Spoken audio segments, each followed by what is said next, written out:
Lepo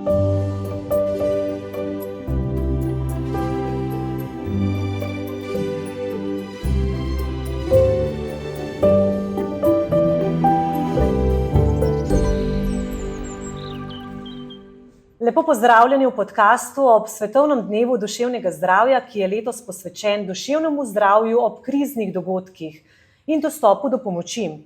Krizni dogodki lahko namreč močno vplivajo na duševno zdravje ljudi, zato je še posebej pomembno, da je učinkovita in pravočasna pomoč na voljo vsem. Najhujša naravna nesreča v samostojni Sloveniji se je zgodila avgusta 2023. Vsi se dobro spomnimo grozovitih poplav, ki so uničile domove in celotne kraje. O tem se je veliko govorilo v javnosti, o sanaciji, o škodi, o duševnih stiskah pa žal ne, pa je bila. In tudi pomoč je bila. In obe današnji sogovornici sta bili del te zgodbe. Jerneja Lorber, vi ste regijska koordinatorica programa Mira, nacionalnega programa za duševno zdravje na Koroškem. Se spomnite 4. avgusta 2023, kje ste bili? Ja, spomnim se tistega jutra, ko sem se odpravljala v službo kot vsak dan.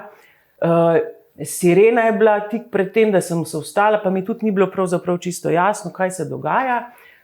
Ker živim na območju, kjer pravzaprav smo na vrhu enega hriba in nekako nisem zaznala, kaj se zunaj dogaja. Kmalu zatem pa je priletelo sporočilo sodelavcev: ostanite doma, ceste so poplavljene. In seveda potem smo se priklopili na sredstva obveščanja in spremljali z strahom, v stresu, kaj pravzaprav bo dan prinesel. Pa še mogoče eno anekdoto. Sodelavka, ki je pa doma prav na Ravnah na Koroškem, pa se ni zjutraj vse zgodaj priklopila že na te vire informacij in gre v službo, nič hudega sluteča in nikogar v službi in nas kliče: pa kaj vam je, pridite v službo. V glavnem, ja, so bile take mikrolokacije, pravzaprav, ker človek v nekem trenutku še sploh ni vedel, kaj se pravzaprav dogaja. Vemo, da so poplave prizadele najhuje prav ta del Slovenije. Ja, poleg bi jaz rekla, tudi Savinjska regija je bila kar precej prizadeta, pa je malo kasneje se začelo mogoče o tem govoriti, kot pa ravno na Koroškem, pa Črna, pa Mežica. Tako. Suzana Hrast, kot socialna delavka iz Centra za duševno zdravje odraslih v Zdravstvenem domu Velenje, ste se hitro odpravili na teren. Kdaj ste dobili prvi poziv za pomoč? Kako je potekala tam? Te pozivi, so vas ljudje klicali ali kako ste se pravzaprav odzvali? Prvi poziv smo dobili v bistvu z strani koordinatorja iz Celja. Takrat smo v bistvu tudi naredili preko Zooma en sestanek, to je bilo nekje 9. avgusta, drugi teden po poplavah, in takrat smo potem ustanovili mobilni tim in šli na teren. Je bilo pa zame v tistem tednu tudi zelo težko, ker sem bila sama poplavljena, tako da v prvem tednu so že šli naši sodelavci, psihologi na teren na Koroško. Takrat sem sama zavrnila pomoč, ker sem bila tudi sama preveč obremenjena in pod stresom. Pol v drugem tednu pa sem se tudi pridružila in nudila psihosocialno podporo na terenu. To so bili tako imenovani mobilni timi. Ja, tako, mobilni tim so sestavljali socialni delavec, klinični psiholog in diplomirani zdravstvenik. In takrat smo šli v bistvu vsi trije vedno na teren, si porazdelili naloge, kdo bo kam šel, in na ta način je potekalo delo na terenu. Jerneja, raziskave kažejo, da skoraj tretjina prizadetih ljudi v kriznih situacijah doživlja resne posledice na področju duševnega zdravja. Kdo je še posebej ranljiv? Pa kako je z zaposlenimi, pripadniki civilne zaščite, reševalci, gasilci, tudi prostovoljci? Jaz bi se mogoče najprej ustavila v tem terminu resne posledice na duševnem zdravju. Jaz mislim, da moramo pogledati recimo eno časovno perspektivo. Nemudoma takrat po takem kriznem dogodku, jaz mislim, da je najbolj normalno in pričakovano, da ljudje doživljajo stisko, stres, tudi trpljenje, če lahko tako rečem. Ampak to še niso duševne motnje. In duševne motnje se razvijajo, če v času nekako ne odgovorimo na te človekove potrebe. In zanimiv je bil en članek dr. Švabove, ko je napisala, primerjala, kaj se lahko naučimo iz časa covida, da večina ljudi le s časom okreva in da je manjši odstotek tistih, ki pa imajo posledice. Zdaj, kdo so tisti? Kdo so tisti ranljivi posamezniki? Pravijo, da tisti, ki so soočeni s temi sekundarnimi stresorji, to so tisti, ki so živeli v odnosih, ki niso bili zadovoljujoči, kjer je bila finančna situacija težka, kjer so mogoče prej imeli kakšne težave v duševnem zdravju. In to so posamezniki, ki so pravzaprav bolj ranljivi, da te stiske vztrajajo in na njih moramo biti še prav posebej pozorni. Kako pa je recimo s prostovoljci, zaposlenimi? Ja, zanimivo. Se mi zdi, da tu pa včasih se mi zdi, da je bilo prostovoljstvo tudi med mladimi nekako bolj prisotno. Pri nas na podlagi izjav Rdečega križa, Karitasa, to so starejše ženske, so pomagale, ki so bile same utrujene, same bi potrebovali pomoč, mladih je bilo manj. In še ena stvar bi omenila, ljudje, ki delamo v poklicih pomoči, praviloma, kako se reče, da je Kovačeva kobila bosa, premalokrat prepoznamo, povemo, da smo tudi mi tisti, ki potrebujemo pomoč. Pa mogoče še ena anekdota iz Črne na Koroškem, ali kje so že rekli, ko so v prvih dneh prišli s psihološko pomočjo, so rekli, pa mi rabimo psihologe z bagri, kje so? Nekako Jerneja je že odgovorila, koliko časa trajajo te duševne stiske, smo rekli, so kratkotrajne in minejo, torej tisti prvi odziv, in so minejo, ko se recimo nekako težava zaključi oziroma neka sanacija zaključi, ali so tudi globje stiske in so dolgotrajnejše? Ja, vsekakor, kot je že rekla Jerneja, po eni strani so te kratkotrajne stiske, ki se kaže v obliki nekih različnih simptomov, kot je nespečnost, motnje koncentraciji, ljudje so bolj razdražljivi, napeti in takrat, kot smo že omenili, izginejo same od sebe. Simptomi pa se lahko pri tretjini ljudi pojavi tudi na način, da traja več mesecev ali celo let, takrat pa se pokaže te dolgotrajne posledice in se lahko kasneje kaže v obliki posttravmatske stresne motnje ali v obliki anksioznih motenj in depresiji.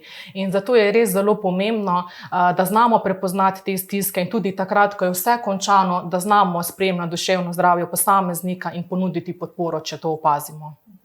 Jerneja Lorber, v Koroški regiji ste prevzeli pomembno vlogo povezovanja vseh, ki so sodelovali pri psihosocialni podpori. Kdo je vse pomagal in na kakšen način?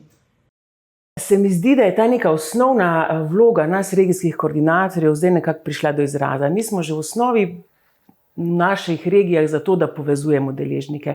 Da zdravje ni samo stvar zdravstva, ampak šolstva, socialnega varstva, nevladnih organizacij, lokalne skupnosti. In vsi ti, ki sem jih zdaj našela, so bili partnerji, sodelavci pravzaprav v tem iskanju pomoči za soljudi. Povedati moram, da so tudi posamezniki nekako avtonomno se lotili pomoči v skupnosti. Ne vem, v eni vasi je bil psiholog in on je, preden se je karkoli začelo povezovati, v bistvu samoiniciativno šel od ljudi do ljudi in vprašal, kako jim gre. Tako da tudi taki načini povezovanja so pravzaprav vznikali. Bi lahko rekli, da je neka stvar, ki je ključna, da je vse to delovalo? Jaz mislim, da smo se relativno hitro organizirali in se mi zdi tako na nacionalni kot na regijski ravni. Mi smo se takrat na začetku, tedensko smo se dobivali in da je bilo ta sprotni prenos informacij z terena, z lokalnega okolja na nacionalni nivo in se je potem odgovarjalo na te potrebe, da se je, ne vem, Center za psihološko svetovanje Posvet je ponudil več svetovanj v teh krajih. Zelo ažurno odzivanje na zaznane potrebe se mi zdi, pa zelo jasno razdeljene naloge so bile tiste, ki so v končni fazi prinesle tudi nekak uspeh. Suzana, kako ste v mobilnem timu vedeli, koga obiskati? Takrat smo se povezali s koordinatorji z NIJZ, oni so nam posredovali nekaj informacij, če so prejemali kakršnekoli klice. Na drugi strani pa moram res pohvaliti predstavnico Karitasa iz Ljubnega ob Savinji. Ona se je res tako dobro angažirala, nam napisala cel seznam ljudi, opise ljudi, kakšne stiske so doživljali, na kakšen način so bili poplavljeni. Ker moram povedati, da je bilo težko priti do teh ljudi, sploh tisti, ki so ostali brez strehe nad glavo, oni so bili razseljeni. Mi nismo vedeli, kje so in enostavno, ko smo šli na teren, nam je ta predstavnica iz Karitasa po opisu nekako opisala, kje približno jih najdemo, ampak to je bila v bistvu naša neka iznajdljivost, smo se mogli znajti na terenu in da smo te ljudi našli. Potem pa, ko smo ta seznam opravili, smo pa pač spontano šli od hiše do hiše, poprašali ljudi, a potrebuje kako podporo, pomoč, a mogoče pomagamo pri kakšni koordinaciji. In takrat smo ugotovili, da so ljudje res bili veseli naše pomoči in prav nihče nas tudi ni zavrnil.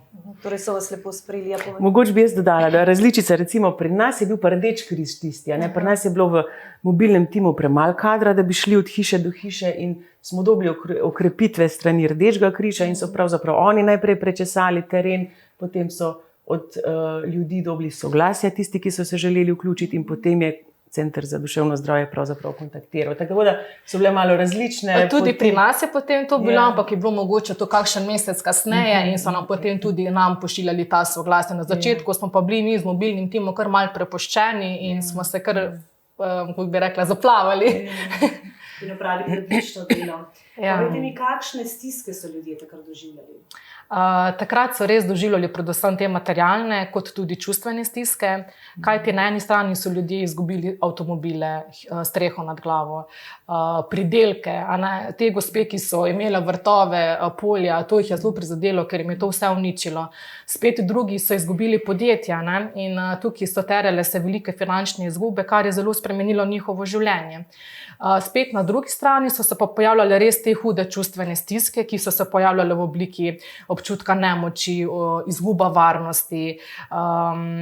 In te stiske so se v bistvu razlikovale od drugih, predvsem potem, ali so morali zapustiti svoj dom, ali pa so lahko ostali v domačem okolju. In tisti, ki so ga morali zapustiti, so morali zapustiti svoje spomine, svojo domovino. In te stiske so ljudje doživljali veliko bolj intenzivneje, kot pa tisti, ki so mogoče ostali doma. So pa te stiske ljudi tudi odvisne od notranjih virov moči in zonanih, se pravi, kako imamo mi razširjeno socialno mrežo, kakšen pogled imamo mi sploh na življenje, ali smo pozitivno naravnani, ali si zaupamo. In to so vsi neki viri, od katerih je odvisno, kako bomo te stiske reševali. Nekako ste rekli, da veliko ljudi, ko se nekako uredijo razmere, si tudi sami opomorejo. Kaj pa te globje stiske, ki so ostale? Kaj pa lahko o tem rečete? Je tega veliko bilo? Jaz bi rekla mogoče to, da smo skozi pričakovali, zdaj v akutni fazi še ni toliko potreb, pa smo čakali, zdaj kasneje bo. Pa jaz za našo regijo lahko rečem, da nekega velikega priliva stisk tudi kasneje ni bilo. Jaz si mislim, da je to razmerno povezano s tem, koliko so se tudi ti praktični vidiki življenja reševali. In pri nas tudi ni bilo strašno veliko razseljenih ljudi. Kolikor sem pa slišala, recimo na vašem koncu, boš mogoče lahko povedala. Niso vedeli, ali bodo lahko ostali v teh hišah, ali bodo morali iti. In tista negotovost na dolgi rok se mi zdi je poglabljala te stiske in tudi večjo pomoč so potrebovali. Jaz bi rekla, da glih iz tega območja so bili ljudje najbolj vključeni, tudi v naš center za duševno zdravje.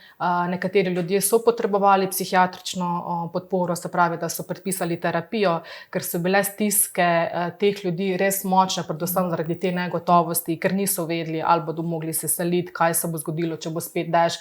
Ker je začelo deževati, so se pojavljali ti strahovi in takrat so nas ljudje klicali. Če še sem mogoče lahko dopolnim, da si v številkah znamo predstavljati. Recimo v tem času, nekje konec oktobra, je prišlo po pomoč, pa zdaj ne sem za Koroško regijo govorim, mislim, da je bila številka 233 ljudi. Pri nas na Koroškem je bilo to 49. Ampak od teh pogovorov, večinoma so bili razbremenilni pogovori, svetovanja, je bilo 19 ljudi napotenih v nadaljno, bolj dolgotrajno obravnavo. Tako da si znamo predstavljati, kaj so potrebovali in koliko je bilo dejansko te poglobljene pomoči potrebne, če to kaj pove. Večinoma so ti razbremenilni pogovori v tisti fazi zadoščali. Res je. Kako je vaju ta dogodek zaznamoval?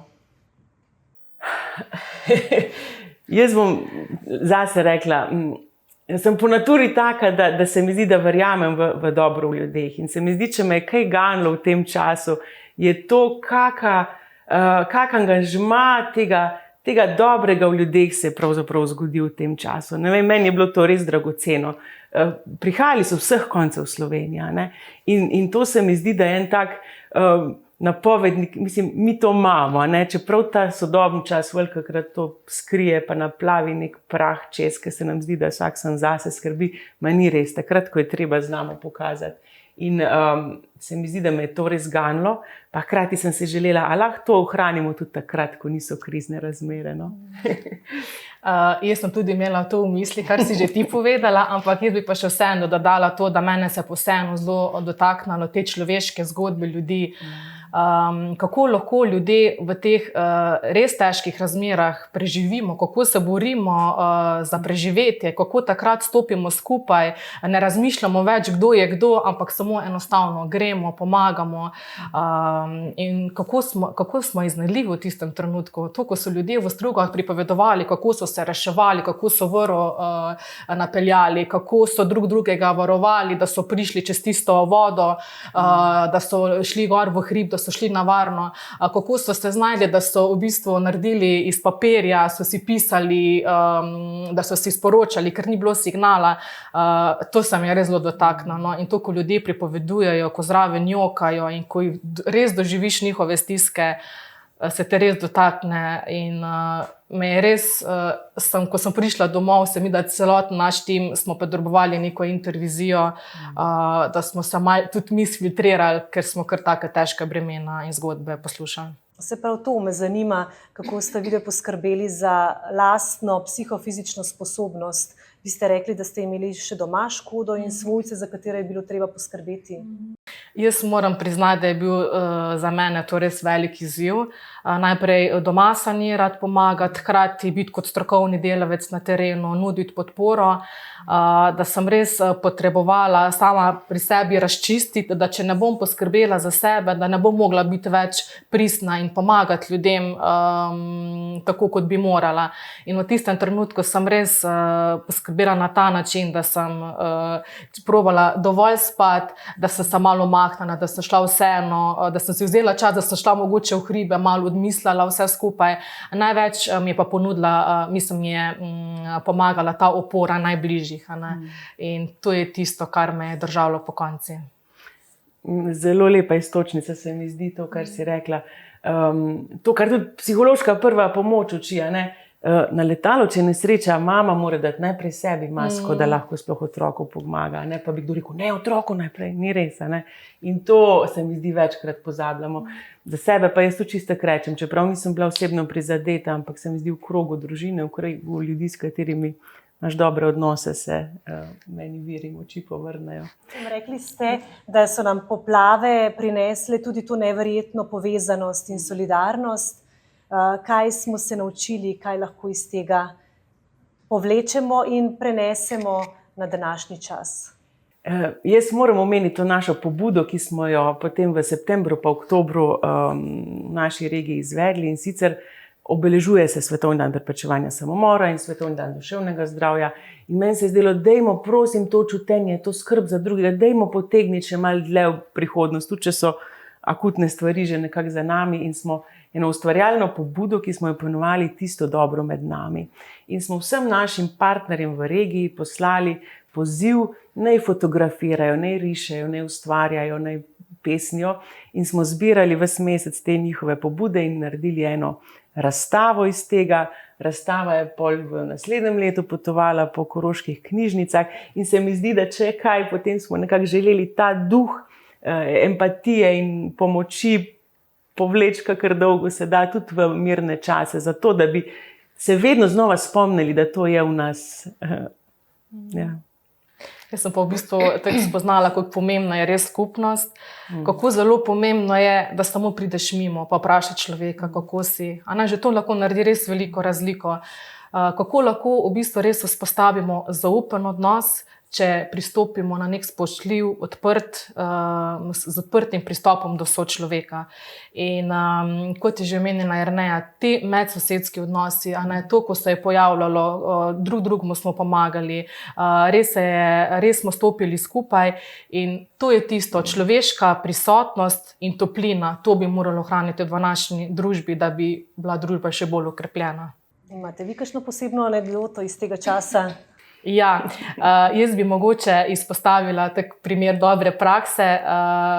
Naša ulica, smo se dogovorili, da po poplavah, ko bomo res vsi sanirali, ko bomo drug drugemu pomagali in vse naredili, da bomo naredili en piknik, in takrat smo se vsa ulica sestali skupaj, nazdravili in si rekli, da so skupnimi močmi zmoremo, in takrat smo bili res ponosni, da smo tukaj stopili skupaj in pomagali drug drugemu. In to je, se mi zdi, glavna iztočnica za naprej, in da je bilo tudi pomembno, da to ohranimo v naprej, ne samo v tistih trenutkih, ko so izredne razmere. Odlično, želim vam še veliko prijetnih druženj z vašimi sosedi. Pred koncem pa bi vas prosila še, da vsem, ki nas trenutno poslušajo, poveste, če še kdo ni prišel do pomoči, ki jo lahko najde. Ja. Jaz bi mogoče vseeno tukaj izpostavila Center za duševno zdravje odraslih. 19 je vzpostavljenih v Sloveniji. Center za duševno zdravje se mi zdi, da je zelo celostno podporo nudi, ker ga sestavlja multidisciplinarni tim, delovni terapevt, diplomirani zdravstvenik, psihiater, klinični psiholog in socialni delavec, in se mi zdi, da lahko ljudem res ponudimo neko celostno podporo.